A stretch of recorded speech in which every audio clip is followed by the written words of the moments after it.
Graça e paz. Tem como desligar essa luz? Por causa do óculos não fica muito bem, dá um reflexo. Obrigado.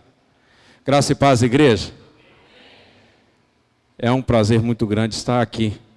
Não deixa de ser uma responsabilidade, mas sempre é muito bom esse momento para mim e que possa ser um momento muito bom para a sua vida também. Primeiro culto, a irmã Marlene estava falando que ela tem um horário de oração às 3 da manhã. E aí os irmãos que gostam de acordar esse horário podem estar passando o nome para ela para poder entrar no grupo de oração dela às 3 da manhã. Não precisa vir para a igreja essa turma aí, tá? Você pode orar em casa das 3 às 4, 4 horas você pode voltar para a cama, dormir aquele sono sossegado até o amanhecer. E tem a galera das 5 horas da manhã, que esses vêm para a igreja, né? E aí o pessoal já está falando que vai ter o culto da madrugada. Amém? Glória a Deus. Abra sua Bíblia na primeira carta de João. Obrigado, Chico. Coloca em cima mesmo.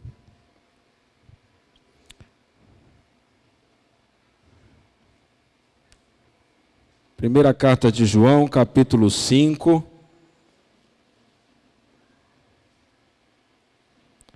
Eu quero ler agora de início só um pequeno trecho desse capítulo.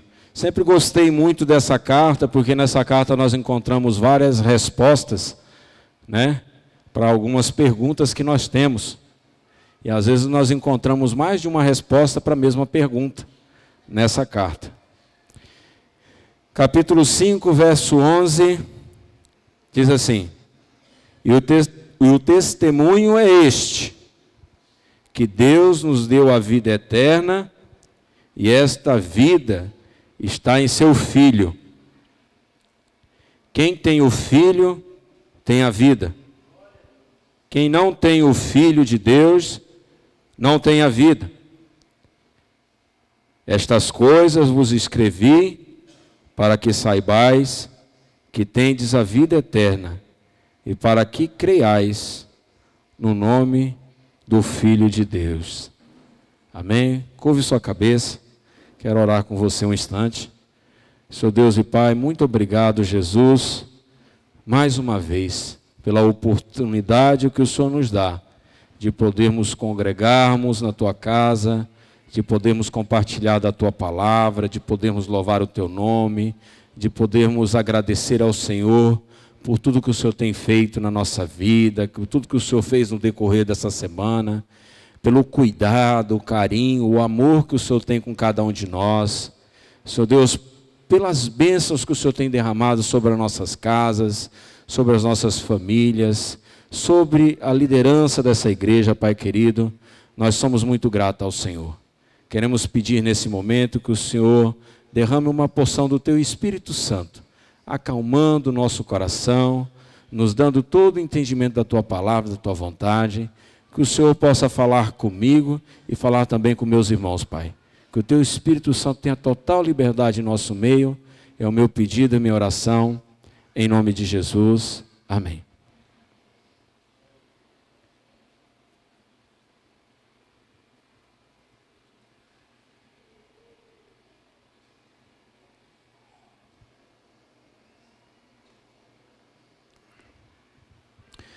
Meus queridos, no início desse versículo 11, que me chamou bastante atenção,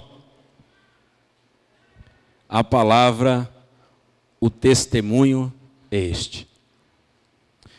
E diante desse versículo eu dei o tema à minha mensagem, o testemunho.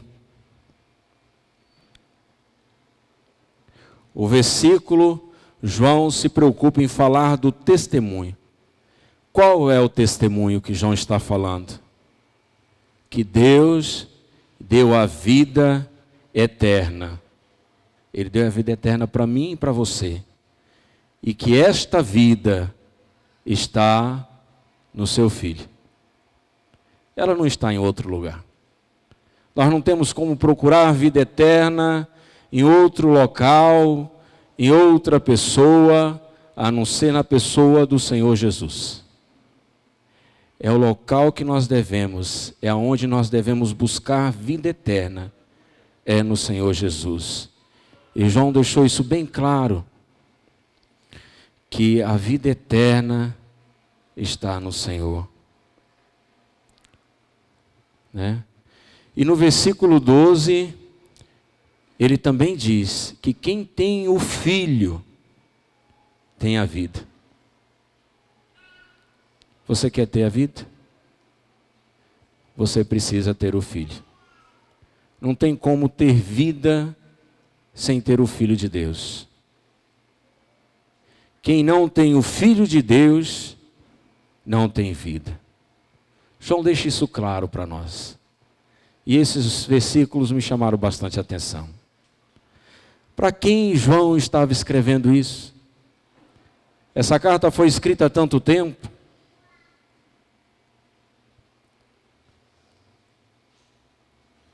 E no versículo 13 ele nos dá a resposta.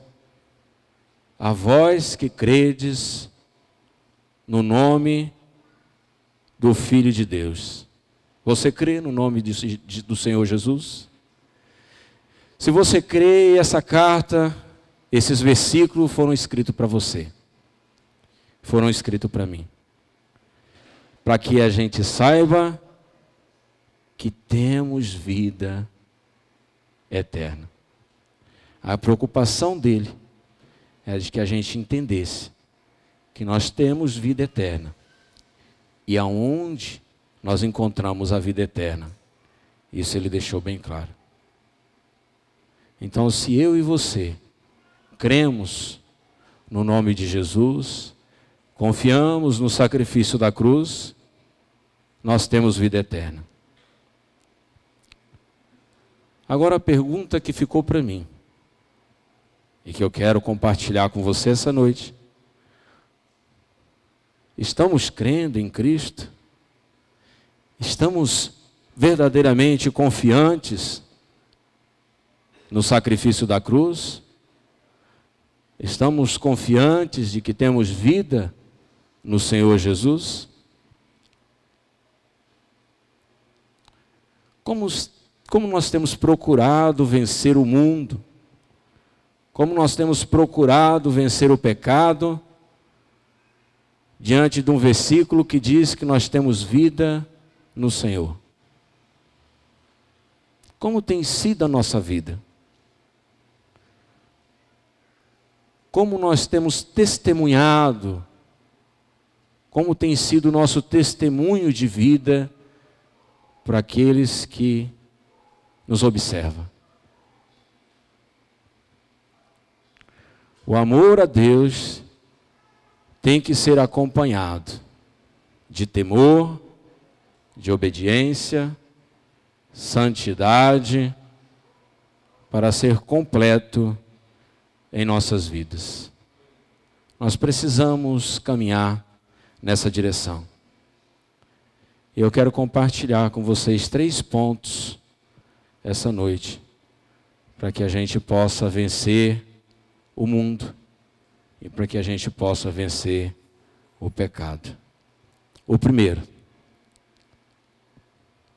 vencendo com testemunho de vida. Nós não lemos nessa primeira parte, mas eu quero ler com vocês o versículo 10. Diz lá no versículo 10 o seguinte: quem crê no Filho de Deus, em si mesmo tem o testemunho. Quem a Deus não crê, mentiroso o fez, porquanto não creu no testemunho que Deus de seu Filho deu. Quem crer no Filho, em si mesmo tem o testemunho. Se eu creio em Cristo, em mim mesmo eu tenho o testemunho da vida. Por que isso? Porque a minha vida é diferente. A minha vida não pode ser igual à vida das pessoas que estão distante de Deus. Então, eu tenho testemunho de Deus em mim. quando eu creio que Cristo morreu na cruz por mim. E você da mesma forma. Por quê? Porque se nós cremos, automaticamente nós damos esse testemunho. Se nós confiamos em Cristo, automaticamente nós damos esse testemunho. Porque as pessoas, elas olham para a gente e elas enxergam Cristo. A palavra diz que nós somos cristãos. E se nós somos cristãos, nós somos pequenos cristos, ou representantes de Cristos. E as pessoas enxergam em nós o testemunho de vida através de Cristo. As pessoas veem Jesus através da nossa vida. E nós testemunhamos, não porque nós temos mérito algum. O testemunho que eu dou de Cristo na minha vida não é mérito meu, é por Cristo. É pelo amor que Ele tem em mim. É pelo cuidado que Ele tem comigo. E eu testemunho isso para as pessoas. E eu tenho que buscar. Meu dever, a minha obrigação é buscar, é viver, é andar, é falar de Cristo para as pessoas. Eu não preciso temer a isto. Eu não posso ficar olhando quem está à minha direita e quem está à minha esquerda. Eu tenho que olhar quem está na minha frente. É a Cristo que eu tenho que buscar. É em Cristo que eu tenho que me espelhar. A minha vida tem que demonstrar Cristo. E quem crê e confia realmente que é um representante de Cristo, ele pede a Deus para que Deus cada dia mais possa transformar a vida dele. E por que nós pedimos? 1 João 5,14. E esta é a confiança que temos nele, que se pedimos alguma coisa, e essa coisa é segundo a sua vontade, Ele nos ouve. Então, se a vontade de Cristo é que eu pareça com Ele, que cada dia mais eu demonstre Cristo através da minha vida, eu não preciso ter medo de pedir para Cristo para ser parecido com Ele. Eu não preciso ter medo de buscar a Cristo, de buscar ser a semelhança dEle. E nós temos que buscar cada dia mais. O mundo, as pessoas que estão aí fora, elas estão de olho em nós. As pessoas estão observando as nossas atitudes. E elas estão tão de olho, que elas chegam ao ponto de, às vezes, até dizer: se você realmente serve a Deus, se você é filho de Cristo, você pode pedir que Ele vai te ouvir. As pessoas confiam na nossa oração. Elas confiam da maneira que nós pedimos. E muitas pessoas, e às vezes até nós, nos esquecemos, e que o versículo nos diz, que Cristo faz sim o que nós pedimos, mas quando está na sua vontade. Não é na minha e nem na sua. E muitas vezes nós queremos entender por que nós estamos buscando e as coisas não estão acontecendo.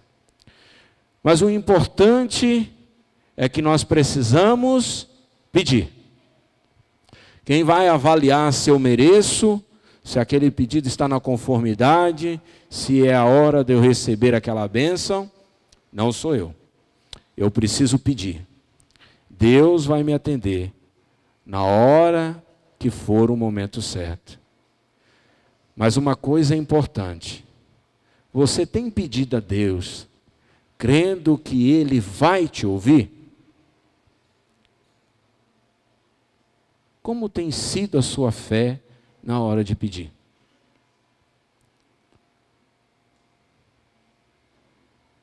Como tem sido? Tem gente que tem muita fé para obedecer. Ele obedece, ele vem para os cultos, ele caminha, muitas vezes dentro daquilo que a palavra orienta, mas na hora de pedir a bênção, ele não tem a fé que Deus está no controle, que Deus pode atender ele. Ele fica muitas vezes duvidando, e quem duvida não recebe. Você já passou por alguma vez essa situação de repente ficar preocupado se você podia ou não podia pedir? Segundo ponto que eu quero compartilhar com os irmãos essa noite é o testemunho de oração, vencendo com a oração. Nós vencemos com testemunho de vida, mas nós vencemos também com oração.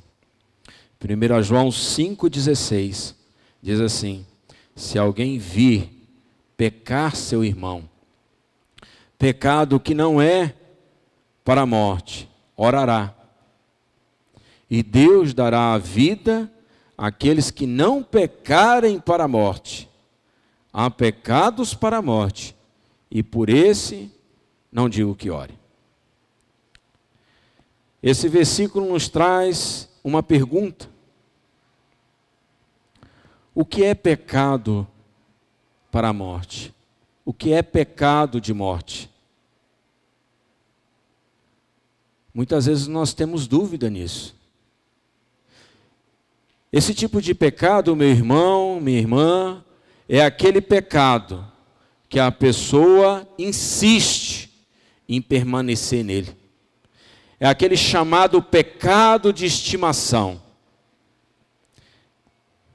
Aquele que envolve transgressão, desobediência deliberadas, continuadas, conscientes, consistentes, contínuas.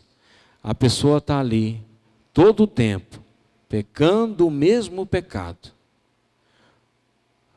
O negócio fica tão comum na vida da pessoa que aquilo começa a não parecer mais pecado.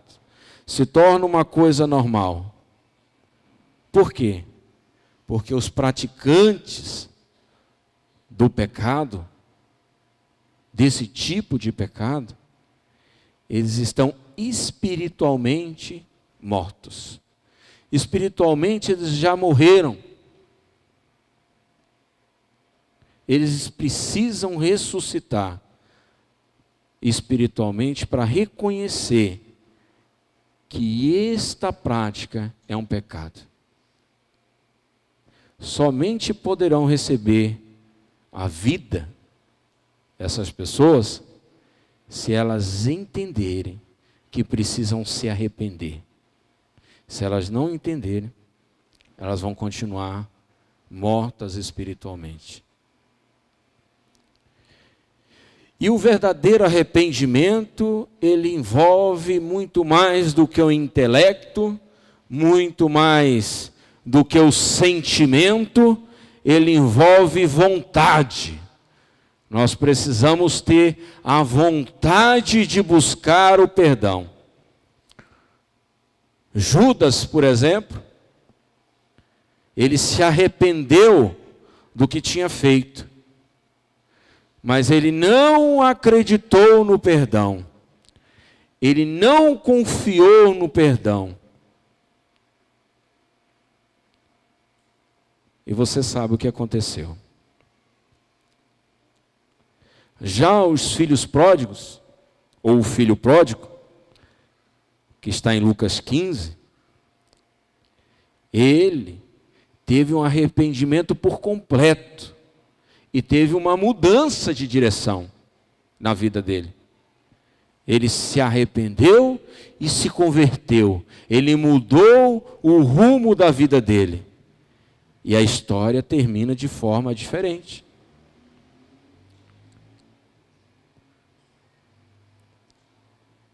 A respeito do que diz a palavra de Deus em João 5,17, sobre não orar pelos que pecam para a morte, isso não quer dizer que não devamos ou não devemos interceder por pessoas que estejam vivendo nesse tipo de pecado. Muitas vezes você está até um pouco cansado. Você já foi lá na casa, você visitou, você orou, você instruiu na palavra do Senhor, mas nós não podemos desistir. Por que nós não podemos desistir? Porque é o nosso dever orar até mesmo pelos nossos inimigos. Em Mateus 5,44 diz assim: eu, porém, vos digo, amai aos vossos inimigos e orai pelos que vos perseguem. Então nós devemos orar por todos, independente da circunstância. A única coisa que pode acontecer é de você orar e não obter resposta sobre aquela pessoa. E por que isto acontece? Isso acontece porque Deus dá o livre-arbítrio para mim, para você e para cada um. Em 2 Crônicas 15, verso 2, Azarias saiu ao encontro de Azar. Ele disse: ouve-me, Azar, e todo o Judá e Benjamim, o Senhor está convosco, enquanto vós estáis com ele. Se o buscardes, o achareis, mas se o deixardes, ele vos deixará. Deus não exige de nós, ou das pessoas, que elas tenham que buscar ele. Se as pessoas buscam, o Senhor atende. Se elas não querem, o Senhor não tem como forçá-las. Nós temos o livre-arbítrio. E há pessoas que elas persistem no erro. Elas caminham em direção, tão firmes ali, convictas de que estão certas, mesmo no pecado, que elas chegam à morte física. Aí já não é só morte espiritual, já é a morte física. É aquele cidadão que se envolve numa confusão, muitas vezes na madrugada,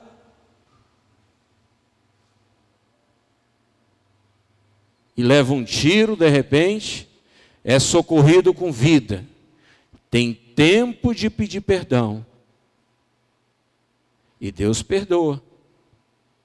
Mas o fruto da desobediência, esse ele vai colher. E nós devemos lembrar que qualquer pecado, qualquer um, mesmo os pecados perdoados,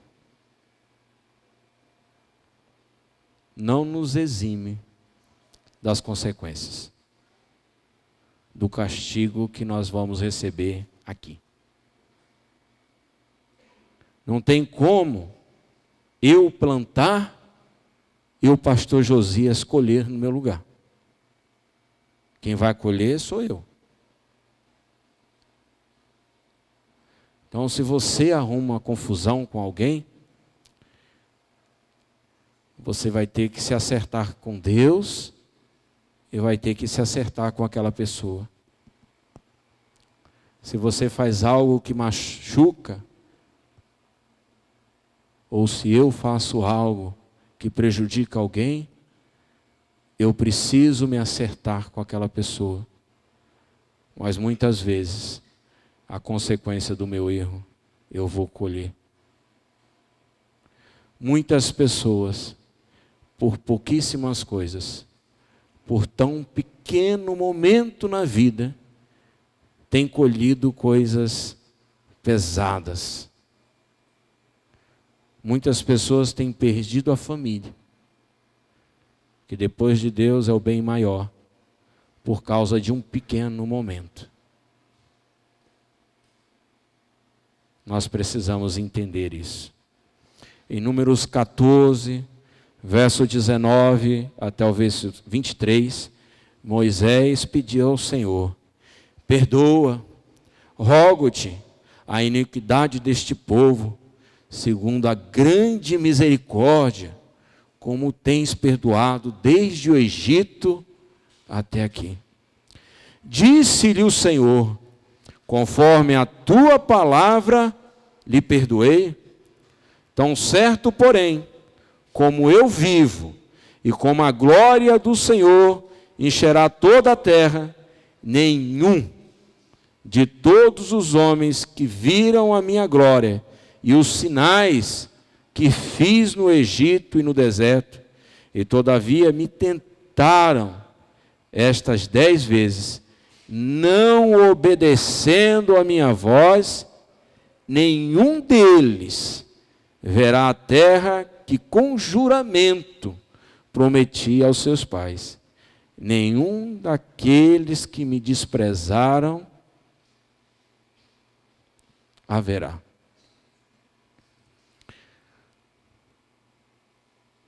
O versículo 11 do capítulo 5 nos diz que temos sim a vida eterna em Cristo Jesus. Mas como tem sido o nosso caminhar com o Senhor em direção a esta vida que Ele nos prometeu?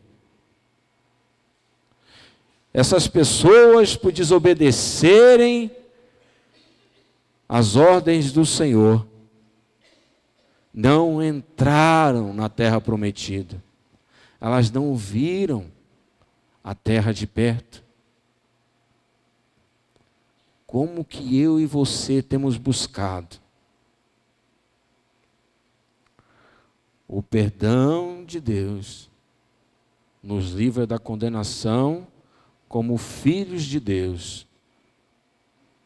Porém, o castigo aqui tem a ver com o nosso aprendizado espiritual.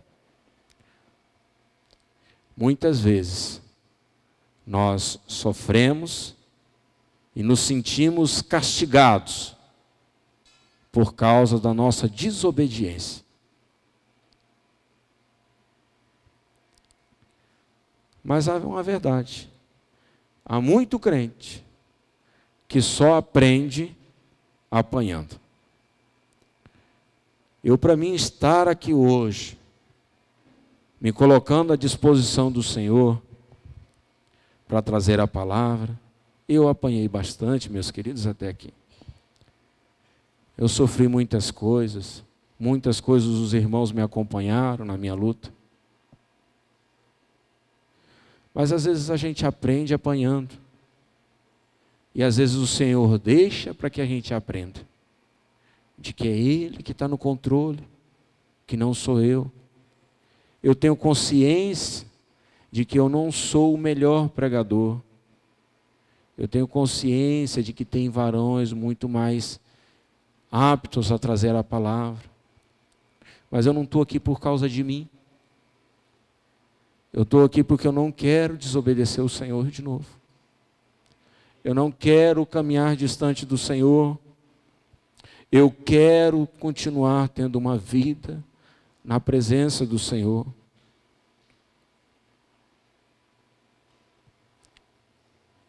O tempo, ele não apaga as nossas lembranças do pecado.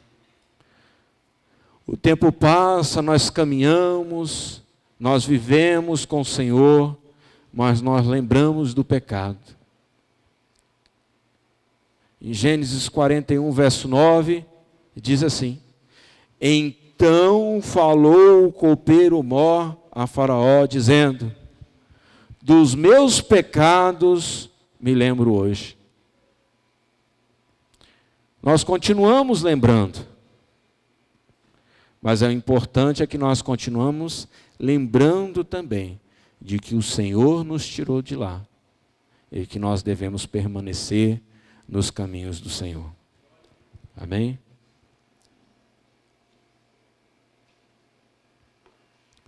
Terceiro ponto. Nós vencemos o Senhor, vencemos as batalhas, o pecado, no testemunho com o Senhor, na oração com o Senhor, mas também na busca pela santidade. A santidade na nossa vida tem que ser algo buscado constantemente. Em 1 João 5,18, diz assim: sabemos que todo aquele que é nascido de Deus não peca, mas o que de Deus é gerado conserva-se a si mesmo, e o maligno não lhe toca. Nós precisamos continuar fugindo da presença do pecado, nos conservando na presença do Senhor.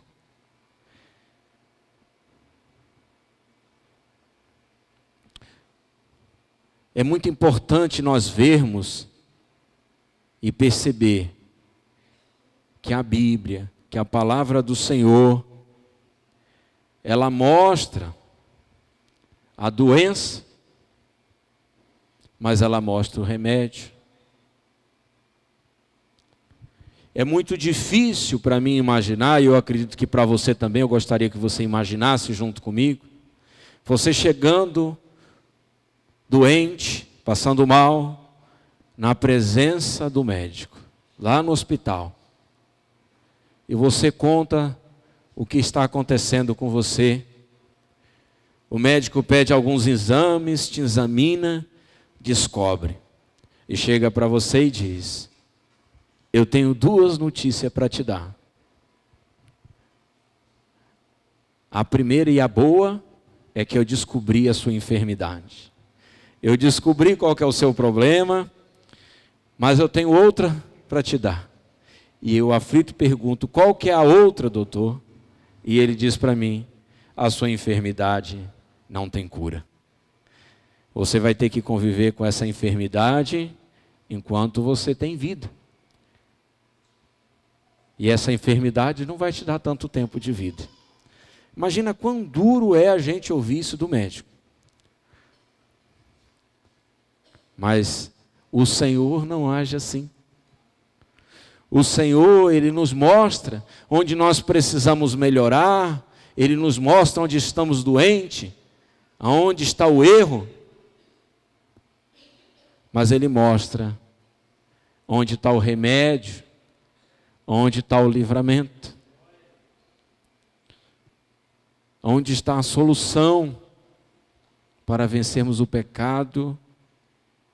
E essa solução é crer no Senhor, obedecer a sua palavra e santificar dia após dia, separar-nos das coisas do mundo, pois o mundo já está no maligno.